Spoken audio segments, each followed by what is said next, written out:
everyone. నేను doctor Monika, gynaecologist and fertility specialist, Aira fertility and women health care, Kompally, Hyderabad. ఈరోజు మనము IVF అనేది ఎవరికి ముఖ్యం, ఎవరెవరికి చేస్తే ఉపయోగం ఉంటుందో డిస్కస్ చేద్దాము. ఐవీఎఫ్ ట్రీట్మెంట్ అనేది జనరల్గా స్త్రీల ఏజ్ మోర్ దెన్ 35 ఇయర్స్ ఉన్న వాళ్ళకి, అలానే with less number of eggs అంటే ఓవరీస్లో ఎగ్ రిజర్వ్ అనేది తగ్గుతుంది. సో ఇలాంటి వాళ్ళకి ఉపయోగంగా ఉంటుంది. అలానే కొందరికి ఐయుఐ అనే ప్రొసీజర్ ద్వారా ట్రై చేసినా కూడా ప్రెగ్నెన్సీ రాదు. అంటే ఒక 3 to 4 సైకిల్స్ ఆఫ్ ఐయుఐ కూడా ఫెయిల్ అయితే next step is IVF treatment. కొందరికి బోత్ ద ఫెలోపియన్ ట్యూబ్స్ అనేవి బ్లాక్ ఉంటాయి. ఈ బైలేటరల్ ట్యూబల్ బ్లాక్స్ ఉన్న వాళ్ళకి మనము ఐవీఎఫ్ ట్రీట్మెంట్ అనేది సజెస్ట్ చేస్తాము. ఎండోమెట్రియోసిస్ అనే కండిషన్ ఉన్న వాళ్ళకి ఐవీఎఫ్ ట్రీట్మెంట్ అనేది చాలా యూస్ఫుల్గా ఉంటుంది. అలానే కొందరికి ఓవులేటరీ డిజార్డర్స్ అంటే యానోవులేషన్ అంటే ఎగ్ అనేది ఫామ్ అవ్వదు వీళ్ళకి.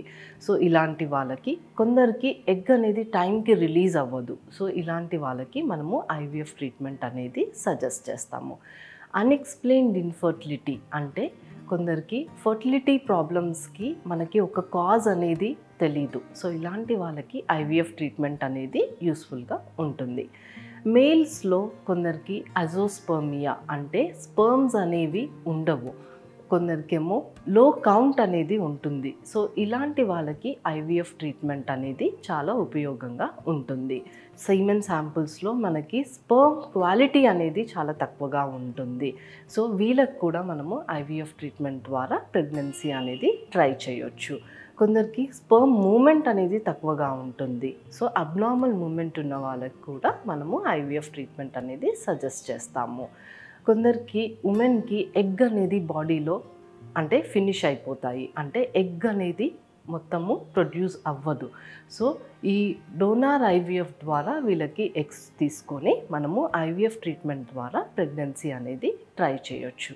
కొందరికి గర్భసంచి ఇష్యూస్ ఉంటాయండి, అంటే గర్భసంచి లేకపోవడము, లేకపోతే గర్భసంచి అనేది సరిగ్గా పొర అనేది సరిగ్గా తయారవ్వకపోవడం. సో వీళ్ళకి మనము సరోగేట్ మదర్స్ ద్వారా యూస్ చేసుకొని మనము ఐవీఎఫ్ ట్రీట్మెంట్ ద్వారా ప్రెగ్నెన్సీ అనేది ట్రై చేయొచ్చు. అలానే కొందరికి మనము ప్రీవియస్గానే ఫర్టిలిటీ ప్రిజర్వేషన్ అనేది చేయొచ్చు, ఎగ్ ప్రిజర్వేషన్ అనేది. సో దీంట్లో కూడా మనము ఐవీఎఫ్ ద్వారా ప్రెగ్నెన్సీ అనేది later part of their life మనము ట్రై చేయొచ్చు. Thank you.